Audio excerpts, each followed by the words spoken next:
हर हर महादेव। 25 जून बेहद खास दिन है, निर्जला एकादशी, गुरुवार का दिन।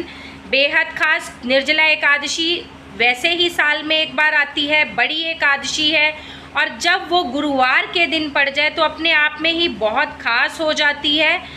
इस दिन हम अपने पितरों के लिए, अपने पूर्वजों के लिए दान पुण्य करते हैं। एकादशी का सीधा संबंध पितरों से क्यों जोड़ा जाता है? क्योंकि जिन लोगों की अकाल मृत्यु हो जाती है या कोई अधूरी इच्छा रह जाती है, उनको मोक्ष प्राप्ति के लिए निर्जला एकादशी पर दान पुण्य करा जाता है। उस दिन आप एक छोटा सा घड़ा, मटका घर से भर कर लेकर जाएं और उसमें थोड़ा सा गंगा जल आप ज़रूर मिलाएं।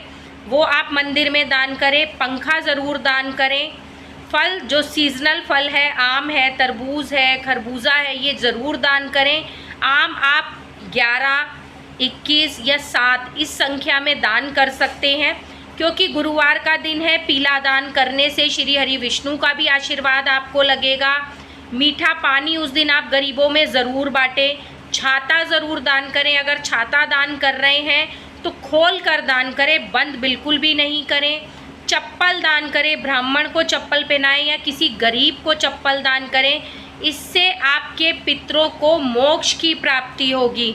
और एकादशी वाले दिन सुबह 7:30 बजे तक आप पीपल पर कच्चा दूध, मीठा जल और एक देसी घी का दीपक ज़रूर जलाएं।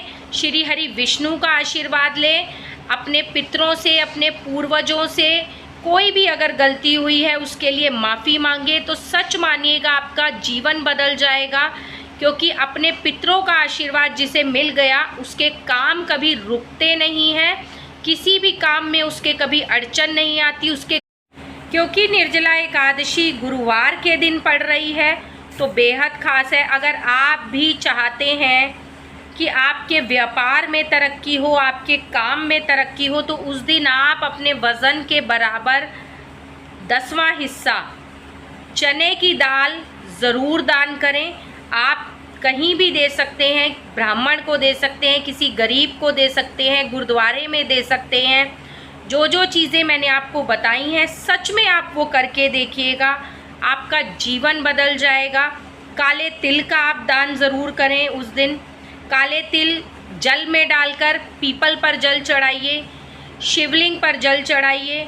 आपके पितरों को मोक्ष की प्राप्ति होगी, आपके पितृ प्रसन्न होंगे, क्योंकि ये वो खास दिन है जब आप व्रत रखें ना रखें, क्योंकि निर्जला एकादशी का व्रत इतना आसान नहीं है। आप जब, अगर आप रखते हैं, आपकी बहुत इच्छा है, आपको लग रहा है कि हमें रखना है, तो जब तक आप रह सके, 12 बजे तक भी आप निर्जल रहकर इस व्रत को पूरा कर सकते हैं। सूर्य अस्त तक भी आप रख सकते हैं।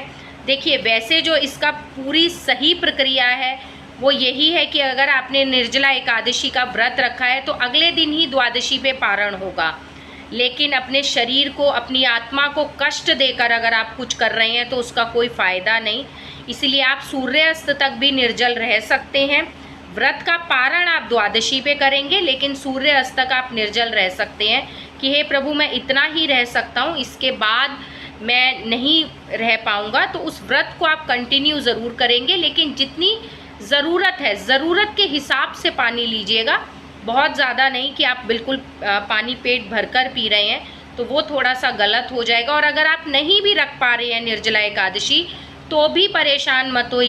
किसी भी काम में उसके अड़चन नहीं आती। घर में मंगल काम होते हैं, बच्चे तरक्की करते हैं, ग्रोथ अच्छी होती है, अपनी लाइफ में सेटल हो जाते हैं। इसीलिए निर्जला एकादशी बहुत खास एकादशी है। तो दान पुण्य करना मत भूलिएगा। जितना हो सकेगा दान करिएगा। और उस दिन आप ओम नमो भगवते वासुदेवाय मंत्र का जाप ज़रूर करें। जब आप पीपल पर भी जल अर्पित करें तो ओम नमो भगवते वासुदेवाय का मंत्र जाप ज़रूर करें। अपने पितरों के आगे हाथ ज़रूर जोड़ें, उन्हें उस दिन याद ज़रूर करें। ये बहुत ही खास और जादुई रेमेडीज़ हैं जो सच में आपका जीवन बदल देंगी। तो कमेंट बॉक्स में हर हर महादेव लिखना मत भूलिएगा। हर हर महादेव।